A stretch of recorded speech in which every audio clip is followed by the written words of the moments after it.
اور تیسرا انسان دیوس. دیوس کون ہے؟ جو اپنے گھر والوں میں، جو اس کے انڈر ہیں، جس کے اوپر اس کا آرڈر چلتا ہے، اس کی بیوی، اس کی بہنیں، اس کی بیٹیاں، ان کے اندر بے حیائی، بے غیرتی کے کام دیکھے، بدکاری کے کام دیکھے اور پھر آنکھیں بند کر لے. یہ دیوس ہے. ایک بہت بڑے عالم کا واقعہ ہے. ان کی شادی کسی ملکہ سے ہوئی. اب یہ بہت بڑے عالم تھے. ملکہ ان کی ساری باتیں مانتی لیکن پردہ نہیں کرتی تھی. تو یہ عالم اپنے شاگردوں کو حدیث پڑھایا کرتے تھے. ایک دن حدیث آئی کہ دیوس اللہ کی جنت میں نہیں جائے گا. شاگردوں نے پوچھا شیخ یہ دیوس کا مطلب کیا ہے؟ یہ ملکہ اس مولوی صاحب کو لے کر عصر کے بعد سیر کرنے کے لیے باغات کے لیے بگھی پر بیٹھ کر جایا کرتی تھی. کہنے لگا جب کل میری سواری جا رہی ہو اور میری بیگم میرے ساتھ ہو اور ہم سیر کے لیے نکل رہے ہو، تم اپنے ہاتھ میں کتاب لے کر راستے میں میری سواری کو روک کر پوچھنا شیخ یہ حدیث پڑھائی تھی کہ دیوس اللہ کی جنت میں نہیں جائے گا. تو دیوس کون ہوتا ہے یہ بتائیے. یہ مولوی صاحب ملکہ کے ساتھ نکلے سیر کے لیے. شاگردوں نے کتاب پکڑی، سامنے آگے. شیخ آپ نے کل حدیث پڑھائی تھی دیوس اللہ کی جنت میں نہیں جائے گا. دیوس کون ہے؟ تو کہنے لگے میں دیوس ہوں. شیخ کہنے لگے میں دیوس ہوں. کہا وہ آپ تو ہمارے شیخ ہو. کہا اصل میں میری شادی ملکہ سے ہوئی ہے، میں اس کو بہت سمجھاتا ہوں، یہ پردہ نہیں کرتی. میں اس کو پردے پہ قائل کرتا ہوں، یہ پردہ نہیں کرتی، اور میں اس کی اس بے پردگی پر خاموش ہو چکا ہوں. سمجھا کے تھک گیا ہوں، میرا آرڈر نہیں چلتا. دیوس وہ ہے جو اپنے گھر والوں میں برائی دیکھے، بے حیائی دیکھے اور پھر اس سے نہ روکے. یہ بے غیرت دیوس ہے، اور دیوس اللہ کی جنت میں داخل نہیں ہوگا. ملکہ بڑی عقل مند تھی. اس نے وہیں سے کہا مولوی صاحب چلیں واپس، یہ آج کی آخری سیر تھی بغیر پردے کے، کل نکلوں گی تو برقعے کے ساتھ نکلوں گی. آپ کے اور میرے گھروں میں کیا حالات ہیں. اللہ کے لیے ایک بہت بڑی بیماری کی طرف اشارہ کرنے لگا ہوں، غور کرنا. کتنے وہ گھرانے برباد ہوتے ہیں ٹیوشن کے نام پر. بچی میٹرک میں ہے، ایف اے میں ہے، ایف ایس سی میں ہے، بی ایس سی کر رہی ہے. ٹیوٹر گھر میں آتا ہے اس لڑکی کو پڑھانے کے لیے اور تنہائی میں بیٹھ جاتے ہیں، دونوں کمرے کے اندر بیٹھتے ہیں نا. ماں اپنے باقی بچیوں سے کہتی ہے خبردار کوئی اونچا نہ بولے اور کوئی بہن کے کمرے میں داخل نہ ہو. وہ انگلش کی ٹیوشن پڑھ رہی ہے، وہ کیمسٹری کی ٹیوشن پڑھ رہی ہے، وہ بیالوجی کی ٹیوشن پڑھ رہی ہے. یہ ٹیوٹر آتا ٹیوٹر بن کر ہے اور نکلتا گھر سے داماد بن کر ہے. ایسا ہوتا ہے یا نہیں ہوتا؟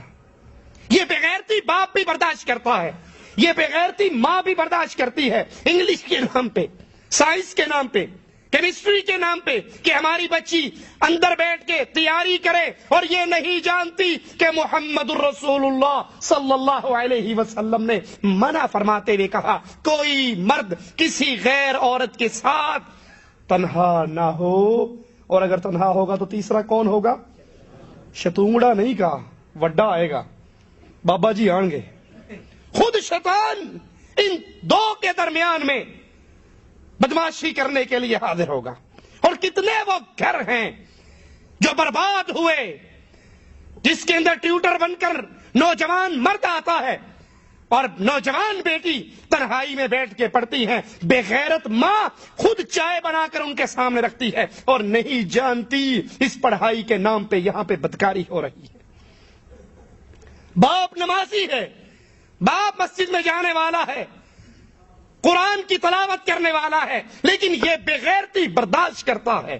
اس کی جوان بیٹی غیر مرد کے ساتھ بیٹھ کر 2 گھنٹے گزارتی ہے. محمد نے تو 1 منٹ بھی منع کیا ہے صلی اللہ علیہ وسلم.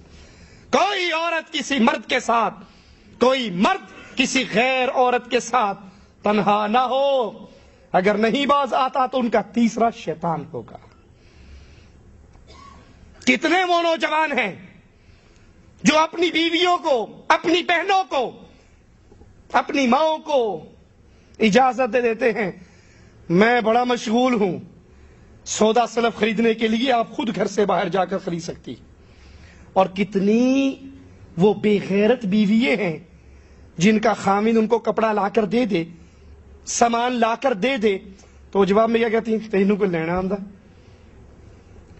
تو 400 روپے کا سوٹ لایا، میں 300 کا لائی، وہی سوٹ جو تو 400 کا لایا وہی سوٹ میں 300 کا لائی، نہ تجھے کلر کمبینیشن کا پتا ہے، نہ تجھے کپڑے کی کوالٹی کا پتا ہے، نہ تجھے لین دین کا طریقہ پتا ہے، اور یہ نہیں سمجھتی کہ یہ جو 100 روپے کا ڈسکاؤنٹ ہوا ہے یہ کیوں ہوا ہے؟ اس لیے کہ یہ اکیلی نکلی ہے، یہ گھر سے تیار ہو کر اپنے منہ کو سجا کر نکلی ہے۔ برقعے کا ایک کپڑا اول تو منہ کھلا ہے، اور اگر کوئی چھپانے کی کوشش بھی کرے گی تو ایسا لگے گا جیسے اس کا ناک جلا ہوا ہو، صرف ناک کو چھپاتی ہے یہاں سے ہی، اور یہاں سے لے کے یہاں تک پورا منہ کھلا ہوا ہے۔ جو ہی کپڑے والے کی دکان میں داخل ہوتی ہے اس نے کپڑا ٹانگا ہوا ہے سیدھا کر دیتا ہے، اس کو اس کے پیچھے بٹھا دیتا ہے۔ ادھر مردوں کا الگ سٹول ہے، عورتوں کا الگ سٹول ہے، خود پردے کے پیچھے جا کر بیٹھ جاتا ہے۔ یہ دونوں تنہا نہیں ہوئے؟